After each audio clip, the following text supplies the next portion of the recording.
How do we select a leader in this incredibly hostile environment and divided nation?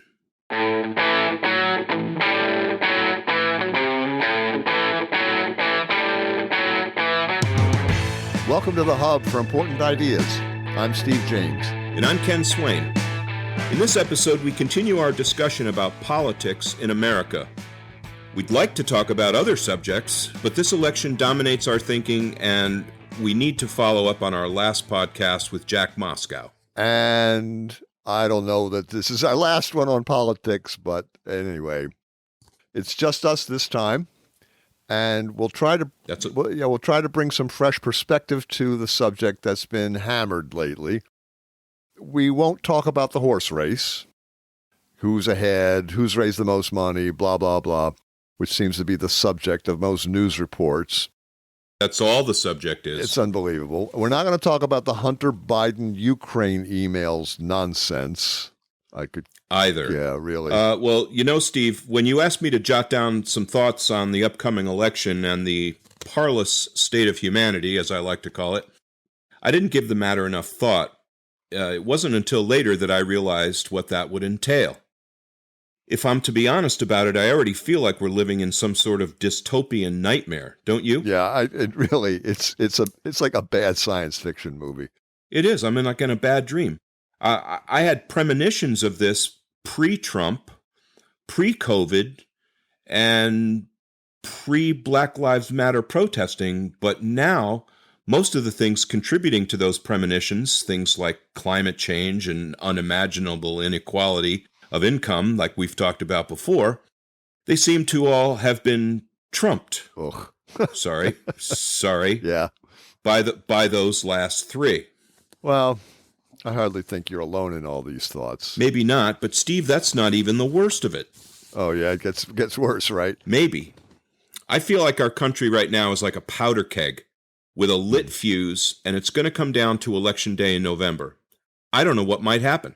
Yeah, I mean, that's kind of what we've been talking about. So what do you think's going to happen? What? Well, I hope nothing, but I was thinking civil war. And I'm not the only person to say that. Civil war breaking out in the streets. We know the far right has always been armed, literally.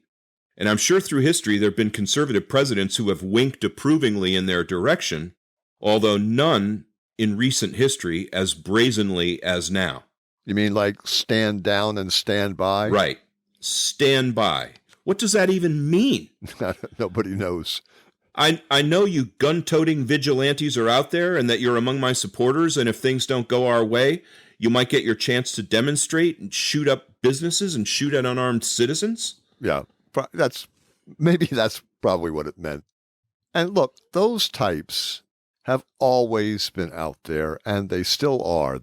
That's a given. That's going to continue no matter what the outcome of the election is. Right. They still are. They're still out there. But I don't recall them ever having been addressed directly from the presidential podium.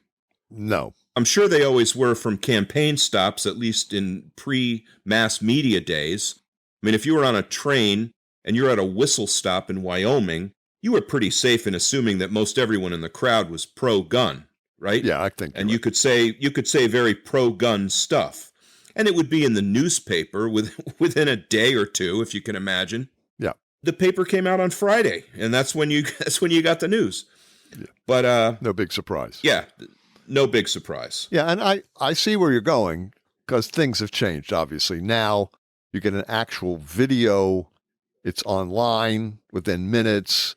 It's like as it's happening. Breaking news. Donald Trump said XYZ. I would say as it's happening is actually better, because what's more likely now is an edited version will circulate that shifts the emphasis, omits certain parts, not for brevity, but for content. So the impression left is what a news producer shaped it into. Steve, you're a professional media producer. You know as well as anyone what can be done with editing. Well, the thing is now, yeah, I mean, anybody can shoot video, literally. I mean, they do.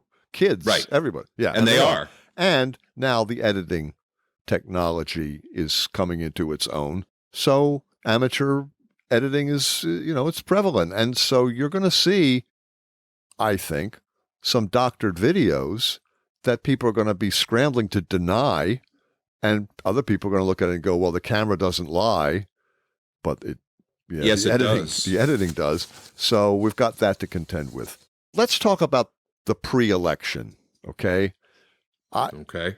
I went on Biden's campaign website and found his 50 positions spelled out, each in multi-page detail. Now, I'm sure he didn't write all this. This is, the Democrat Party or Democratic Party, depending on whether you're Rush Limbaugh or not, platform. But here are some of the positions that, that he's taken on: taxes, economy and jobs, racial equity, immigration, unions, gun violence, women's issues, climate change, campaign finance, corruption in government, substance abuse. It's an impressive, It's an impressive list. And I think his strongest position is on climate change and environmental justice. My only complaint is that his plan will take so long, until 2050 in many cases. When me and you and Biden will all be dead. More than likely, yeah. Yeah. But he has the heart of the Green New Deal at work. He even labels Green New Deal or mentions Green New Deal. And his is a strong position. I like it. Okay. His position on taxes is okay, but I think it falls short. He has nothing on taxing wealth, like Elizabeth Warren had. Who seems to have faded into the woodwork. Yeah, I think she embarrassed herself. I don't know. I wish she were out there making her feelings known, because she's a tough campaigner. But anyway, nothing in Biden's website on inherited wealth. No new ideas. He really doesn't have much to combat economic inequality, which I'll get to in a minute, a little bit more on that. I'm sure. Same with the economy and jobs, no new ideas other than Green New Deal jobs. His position on corruption in government is also strong and surprising for me. He's proposing a constitutional amendment to eliminate private campaign donations. What? Yep. Why is this the first time I'm hearing about this? Because it's about content. And not about the horse race. Exactly. Okay. I can't believe that the former vice president, presidential candidate, is proposing a constitutional amendment, and this is not the subject of an entire debate. I don't know. Anyway. Right. He's also proposing a commission on ethics with subpoena power and enforcement, unlike what we've seen with Congress and Trump just willy-nilly blowing off any subpoena that was served on the White House. He's saying, no, this will have subpoena power and enforcement. I don't know what the enforcement is, marshals with guns, maybe, I don't know. Biden has a very traditional approach, and I think it has some merit, but I also think he's going to run into some problems. He's very weak on lobbying controls and has nothing on the revolving door or bringing back the equal time rule. And I think all of those are essential to really fight corruption in government. And I think he has it backwards. I've been saying for years, like most of the politicians. Like most politicians do. Exactly, yeah. He wants to control the donors when what I think he needs is to make accepting a campaign contribution of anything above $100 as an illegal, unethical conflict of interest. Well, he needs to have a long conversation with the progressives like the AOC and Bernie Sanders on this.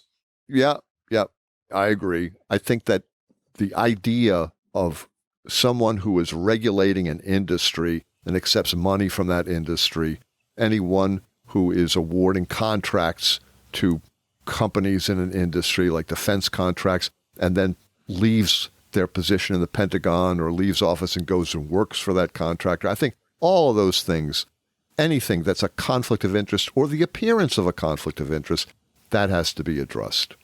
Good luck with that.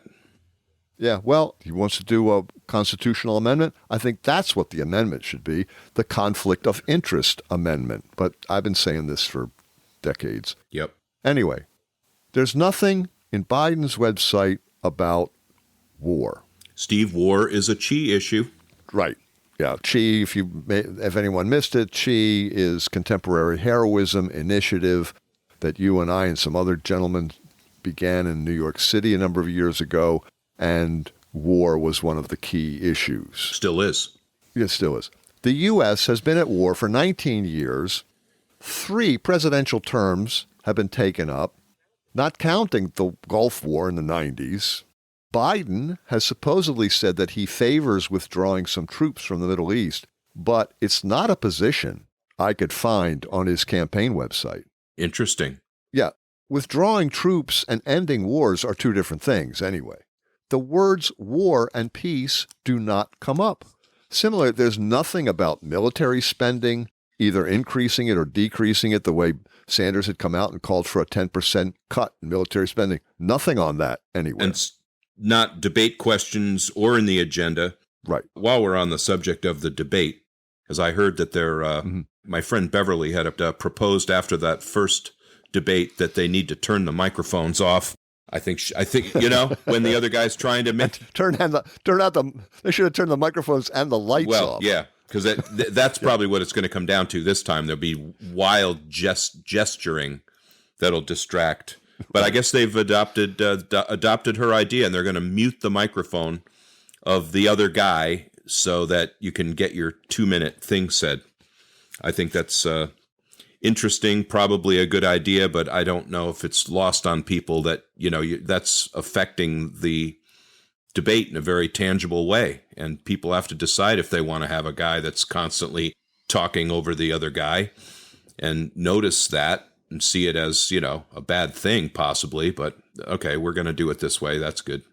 I think the problem is everyone in the media that covers this, that participates in this, and everyone on both political parties are pretending that this is normal, that it's normal for one candidate to just talk over the other one and not obey any of the rules. Be incredibly rude and obnoxious. And lie. Yeah, and just make stuff up and lie. This total erratic, crazy behavior. Everyone just pretends, we'll just have a debate and we'll just, then we'll just turn down the microphones. This is not a healthy-minded person we're dealing with. Okay? Yeah. Everybody. He's a malignant narcissist who wants to be a dictator. Okay? Let's not pretend that this is Richard Nixon having a bad day or something. It's not. And I'd like to point out that if he gets voted in a second time, you're going to see that. Oh, my God. Yeah. Okay, back to Biden. Yeah. Nothing on abortion.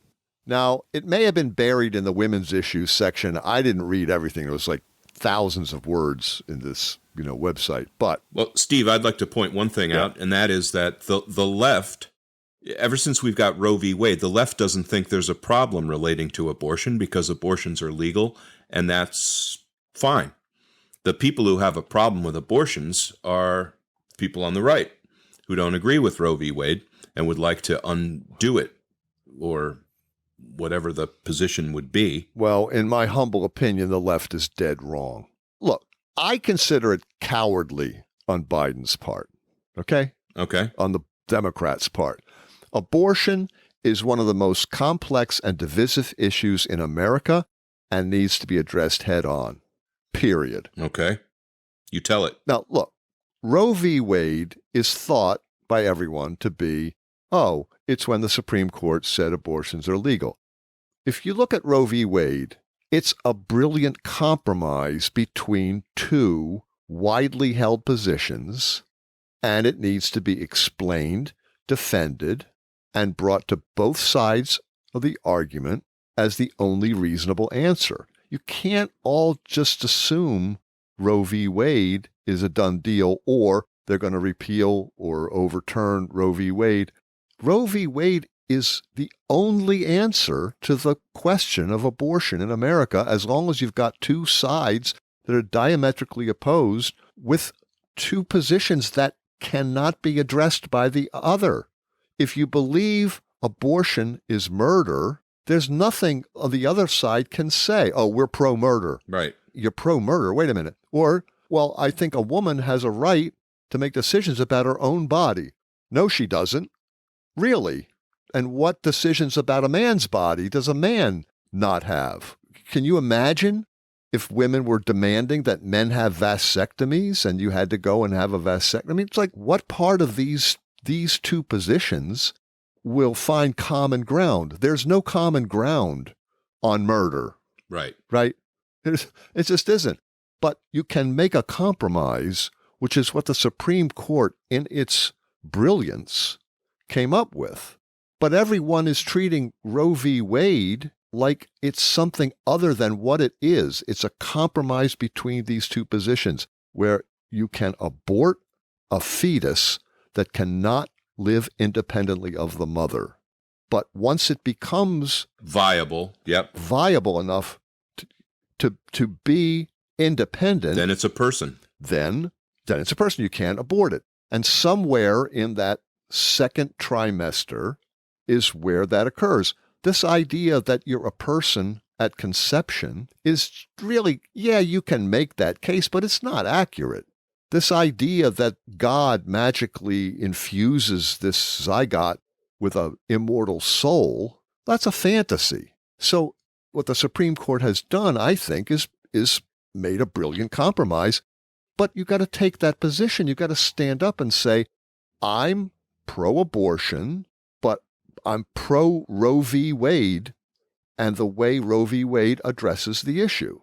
Not, oh, this is the one position, the only position, and the other position is crap. That's ridiculous. Anyway, I digress. There's very little in Biden's website, in his platform, on mental health. Mental health, another key issue, Steve. Absolutely. It's been one for us for a long time. Dozens of years. Yep. It's Ernest Becker 101. He does have a substance abuse position. Biden, I mean. He's against it. Okay, good. Right. Supposedly, there'll be something on suicide prevention coming, but nothing now. Nothing I could find on things like stress and depression. Mental health is touched on in other areas, like gun control, but there's no clear plan or discussion on the subject. Okay, well, let's talk about why Biden's not clear about economic inequality. Okay, here's some stuff I came across. According to Forbes, the Biden Victory Fund is a PAC that accepts contributions up to $360,600 per person.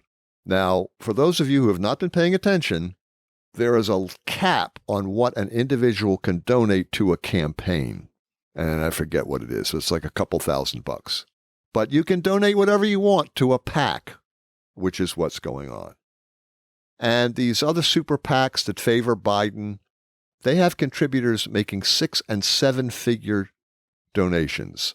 For those of you who don't have a little pen handy, 7 figures is $1 million, okay?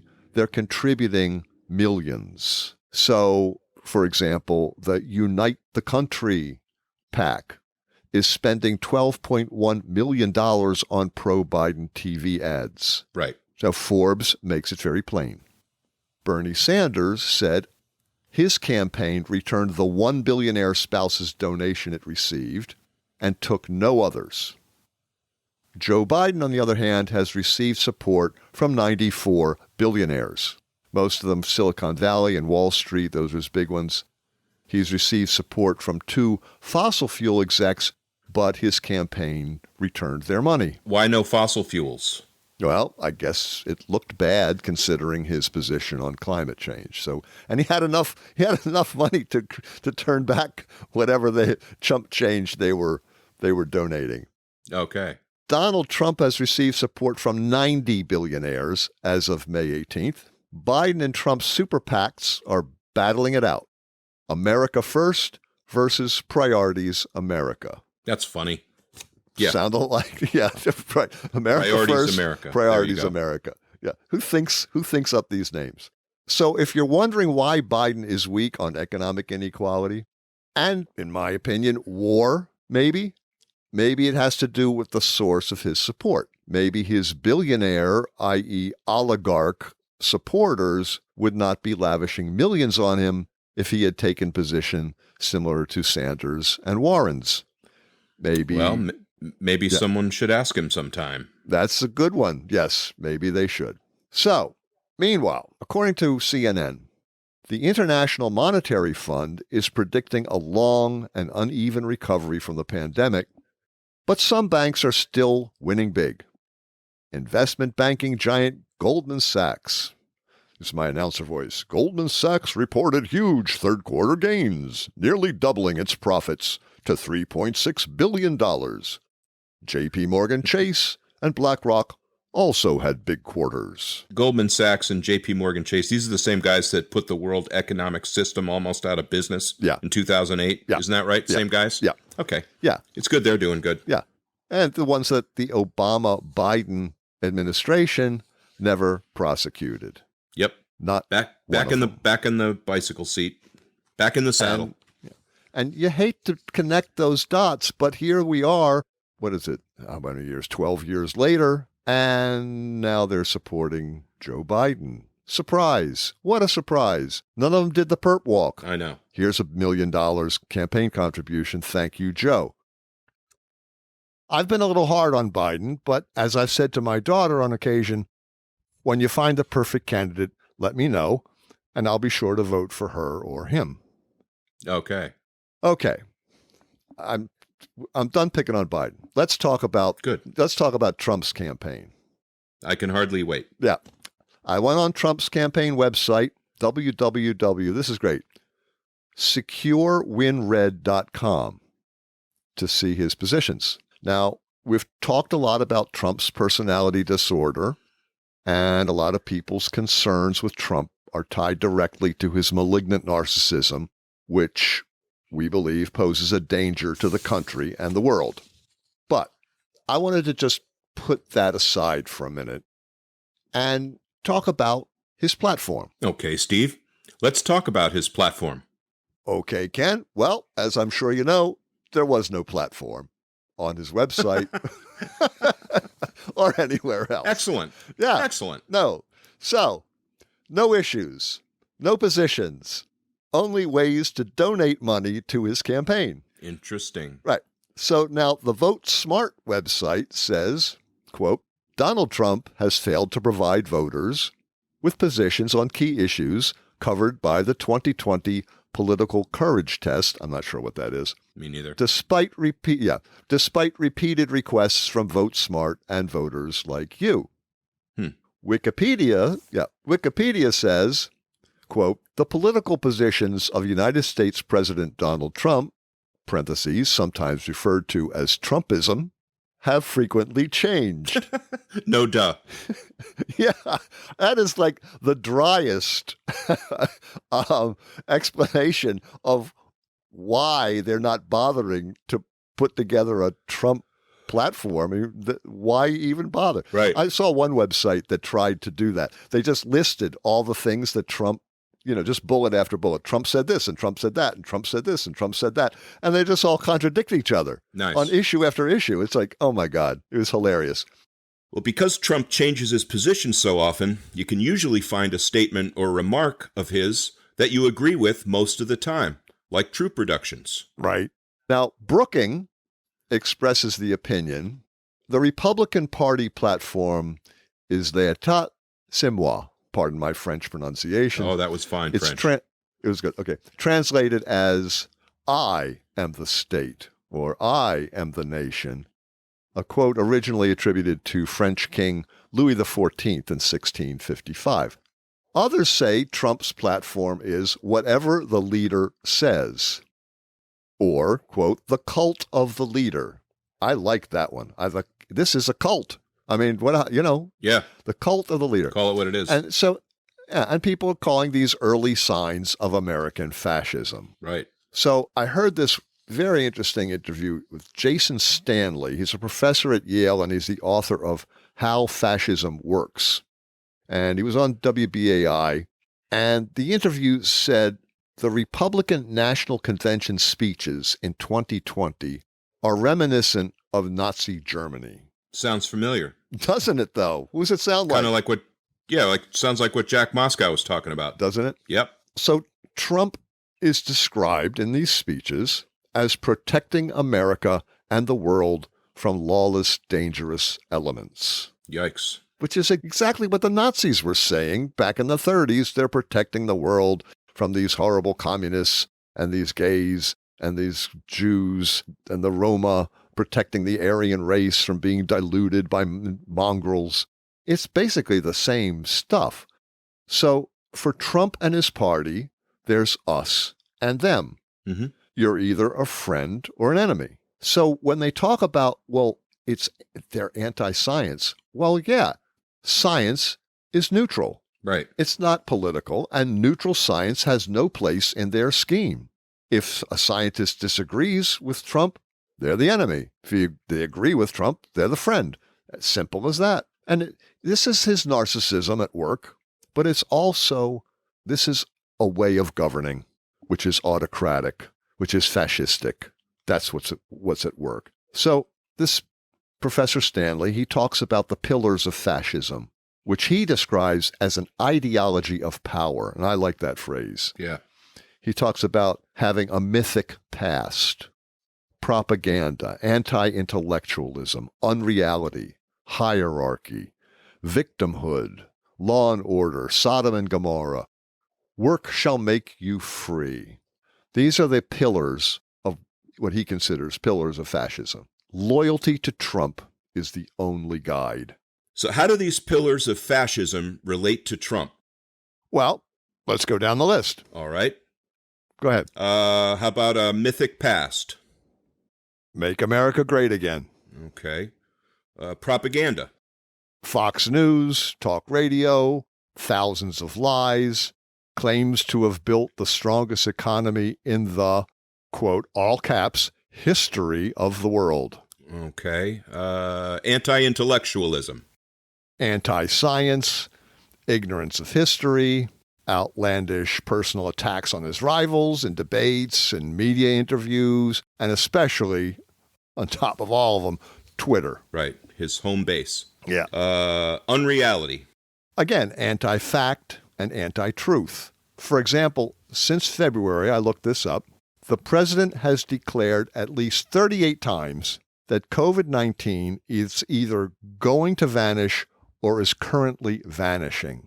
You hear him saying, we've rounded the corner? Yep. In the last debate with Biden, he referenced the QAnon sheets and pillows conspiracy.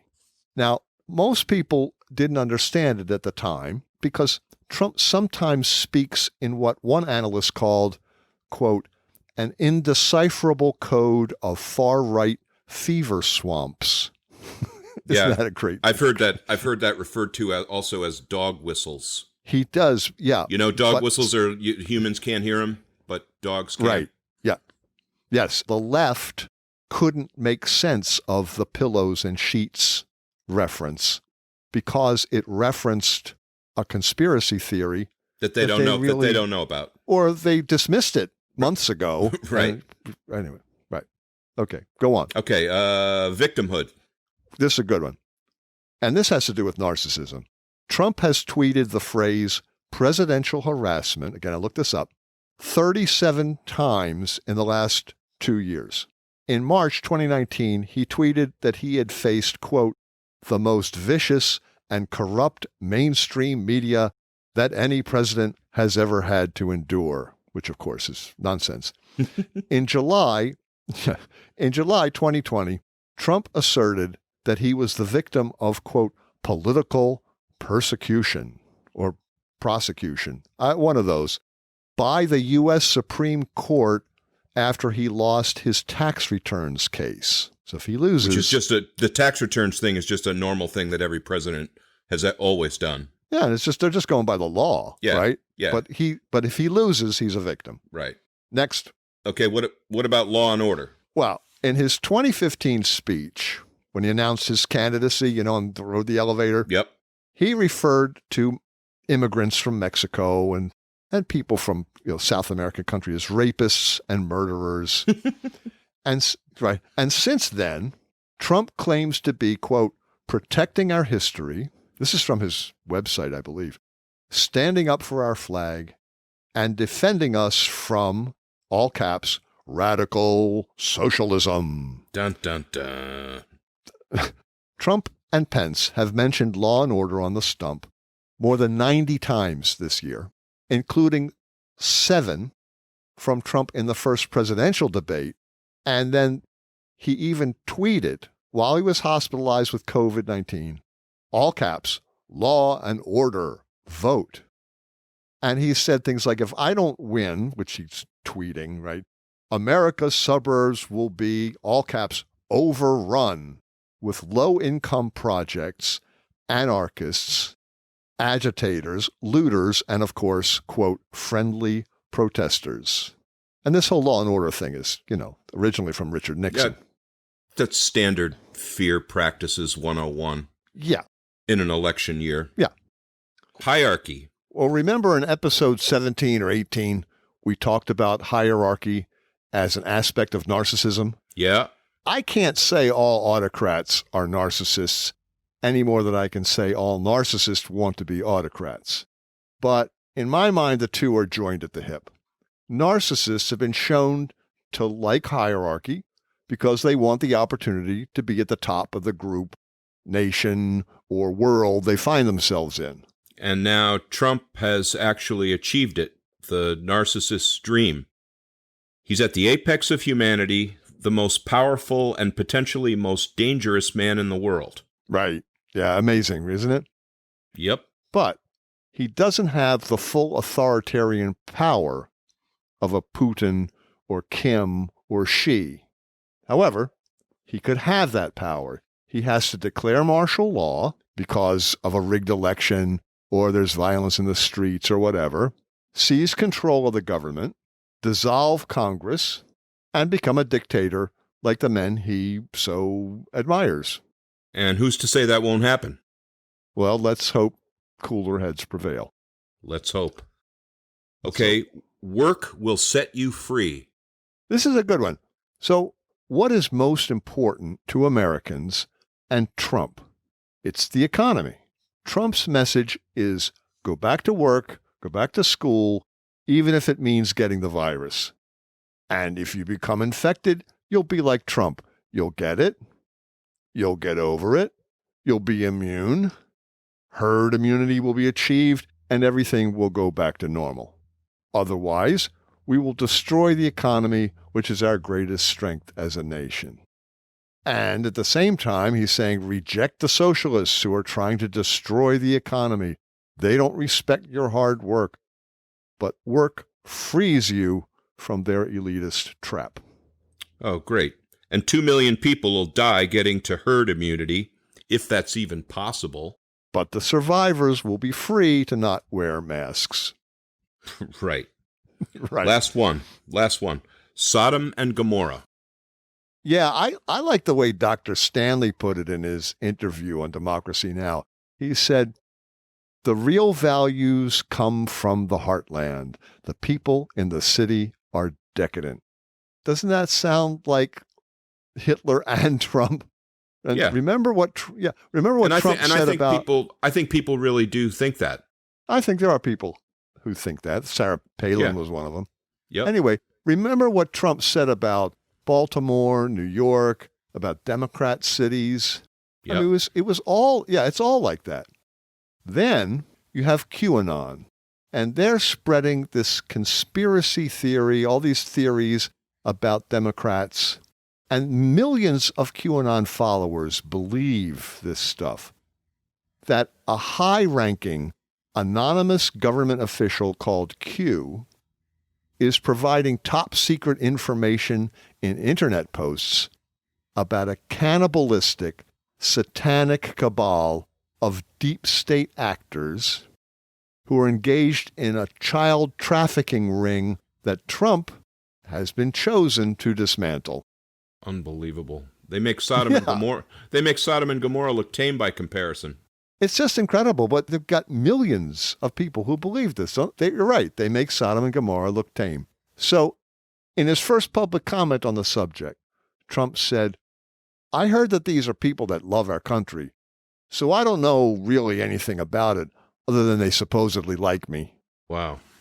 So the pillars of Trumpism seem to match up with the pillars of fascism pretty well, don't they? Pretty well. Yeah, I think Dr. Stanley has a timely book there. And that's the source of Jackson, Our Concerns. Absolutely. That's why we're as concerned and nervous and anxious as we are. And I don't want to overstate it. It's not like I'm sitting here biting my fingernails to the bone. I don't think you can overstate it. It's disquieting.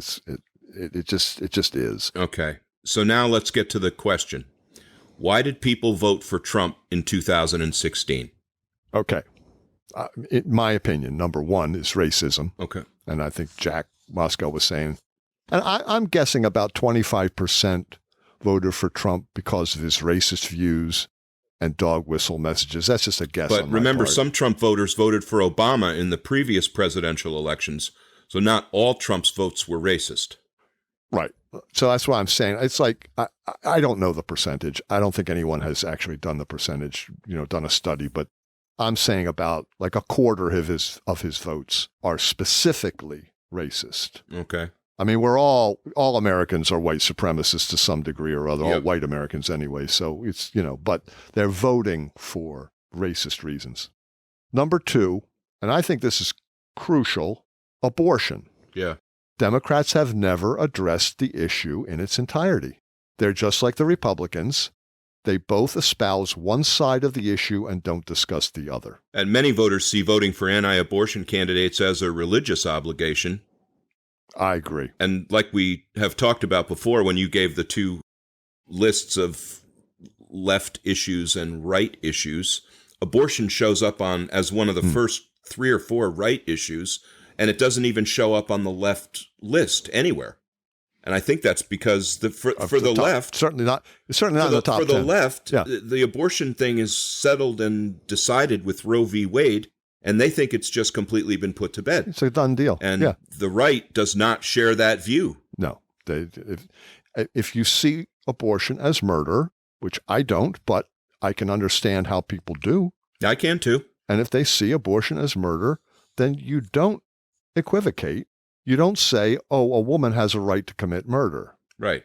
You have to address that and discuss it out loud and take your lumps and say, we're going to compromise between these two positions like the Supreme Court did with Roe v. Wade, but they're not doing that. And therefore, the Democrats just give up a large percentage of the population that's going to vote for Trump because of abortion, period. On that one issue, right. On that one issue. Okay. Number 3, immigration.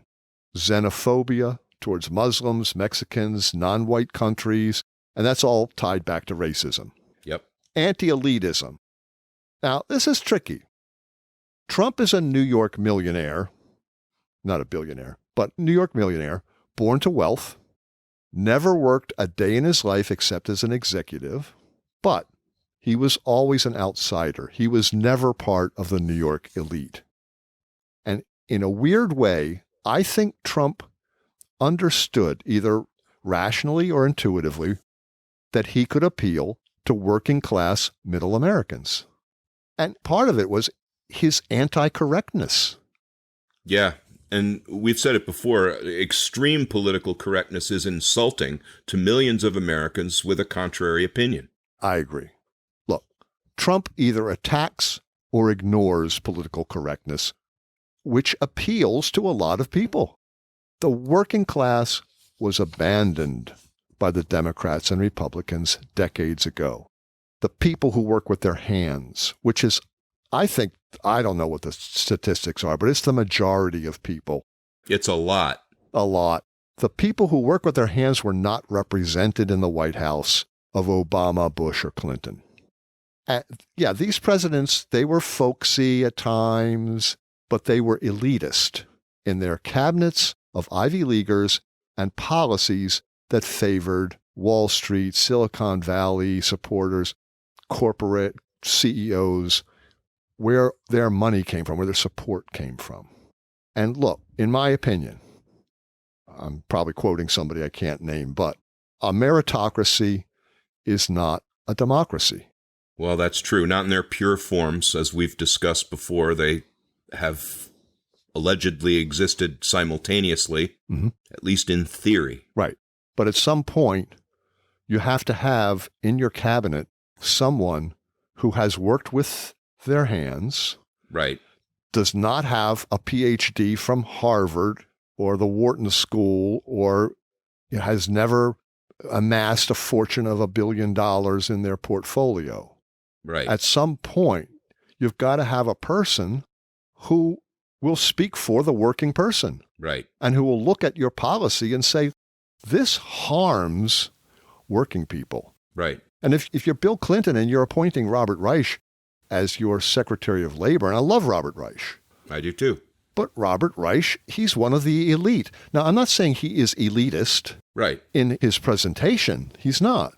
He's cool. But he fundamentally is not a working person who has spent his time working in a warehouse or in a foundry or planting corn.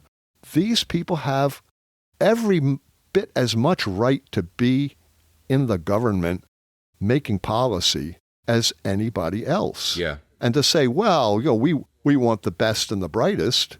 We want the Ivy League graduate. For certain issues, yeah, you want that. But for certain other issues, you want another perspective, another opinion. Yeah. And I think the working people of America recognize that they're not represented. Yeah. They weren't represented in Obama's White House. No. And we're pissed about it. And we're pissed about it. Rightly so. So anyway, economics. Yep. Now, this has been talked about at length, but it bears repeating. 40 years of wage stagnation, lack of opportunity, little hope for the future, all added up to a struggle for middle Americans' self-esteem, purpose, and meaning. And we use the word working class like that's like it's hyphenated, working class. But we're talking about class here. Yeah. The working class versus the upper middle class. And it's the upper middle class and the upper class that's running the show. Right. And the economics has worked in their favor and not in favor of the working class. And now many of them have their kids still living in their basements. Yeah. And so that's their future. They're looking at their future and they're going, for the first time in 200 years or more, the next generation is not doing as well as the previous generation. It's un-American. Yeah. And they were robbed of their defenses against death anxiety. So Trump promised something new. As we said, a return to a mythic past. Always appealing. We like a mythic past. We like a mythic past, absolutely. So like I said, they took a chance. Yep. Hillary Clinton offered more of the same, elitism and economics that favored the coastal urbanites. Trump was a TV game show star who offered something new. And voters decided to give him a try. I'm sure there are other reasons, like party loyalty once Trump became the standard bearer. Yep, agreed. But, and this is something we had talked about, image, number 7. Trump projected strength in 2016. Which is what Dan Lichty talked about in his podcast on leadership. Right. It's the cult of the leader at work, which is part of this theory on fascism. I heard a story on Radiolab that reported on a study that said 32% of Americans would prefer a strong leader who didn't have to deal with Congress. Yikes. It's not democracy. Yeah, it's not the democracy we've been living with anyway. Well, like you said, Dan... Yeah, 32%. Dan Lichty talked about it and used the Freudian concept of transference. Mm-hmm. Dan said it's normal that we all do this. We believe that through our authority figures, we have things under control. They defend us, and we unconsciously want them to protect us from the concept of our own mortality and death anxiety. Right. This is our fantasy and illusion that Becker would talk about. Right. We all need the authorities' approval, whether it's from parents or teachers or bosses, but especially from people with some power that we can share in. Right. And as we said, in this democracy, We evaluate potential leaders in terms of how good a transference object they are. And Trump projected that for 10 years on TV and then projected it through his campaign and projects it now. Yeah. What Trump and his party do, they depend on conspiracy theories. And I know there are conspiracy theories on both sides, but according to CNN, when you think about this, Trump has refused to condemn QAnon. You know, as conspiracies go, that's laughable. It's like a Saturday Night Live skit, except that QAnon is real. Yeah. And when asked about his recent retweet of a claim that Osama bin Laden isn't actually dead, he said people can decide for themselves. Good one. Maybe Osama bin Laden isn't dead. I mean, we don't have the body to prove it. But still, it's like, this is the president of the United States engaging in this kind of conspiracy nonsense? This is the kind of thing you get stoned in your dorm room and talk about. This isn't something you talk about in an actual presidential election. According to Reddit, there have been 4 studies that confirm that conservatives in the U.S. are more likely than liberals to endorse conspiracy theories and espouse conspiratorial worldviews, plus extreme conservatives, they're significantly more likely to engage in conspiratorial thinking than extreme liberals. Now, I've known some extreme liberals who really delve into conspiracy theories. Yeah, and I would like to know when those studies were performed. And I'm guessing it might have been before what's going on the West Coast was going on. Well, the lefties have the truthers and the anti-vax and all that stuff. Yeah, they have their own extremist clubs. Yeah, but the conservatives and the extreme conservatives are still leading the pack. Unbelievable. So what we're saying, folks, is in this list are lessons for Republicans and Democrats alike. If you don't want another Trump in 2024, you need to address what got Trump elected in the first place. Okay, let me ask then, why will people vote for Trump again this November? Well, I've said it before. I don't blame people for voting Trump the first time. As some have said to me, they thought he would surround himself with good people. He would rise to the position. He'd become more presidential in his demeanor and be a change agent in a broken political system. Change agent. And they were willing to take a chance. They wanted a change. And so now many of them are disappointed. Now Trump has a record to run on, and it's not very good. His incompetence is obvious to anyone paying attention. But Trump supporters are loyal. They love him. I've heard people say this. They love him. They say things like, well, he may say some things that aren't accurate or worded properly, but he's our guy. They are loyal to their team, even when the coach does illegal or unethical things. The fans remain loyal. That's right. And many of their original reasons for voting for Trump, like racism, anti-abortion, and anti-elitism, still hold today. And when reminded of their mortality, which is fairly often, let's face it, during a pandemic, people tend to favor incumbent candidates. And that gets us back to TMT. That's TMT. Absolutely right. That was Sheldon 5 years ago at New York Society for Ethical Culture. Yep. Especially if now Trump is accepted by the other elected officials, like the Republican senators and congressional representatives and the prominent news media. Trump's antics have been normalized. Remember when they were saying, this is wrong, we're normalizing him? Well, that's what happened. Yeah. He's been normalized. And I think we all pretend, especially the media, they all pretend this is a normal election. And I think it's because unconsciously or consciously, we fear the end of our system of government. That's the main foundation for our society. It's a terrifying prospect. It really is. I don't think this is pie in the sky. I think there's good reasons to have that fear.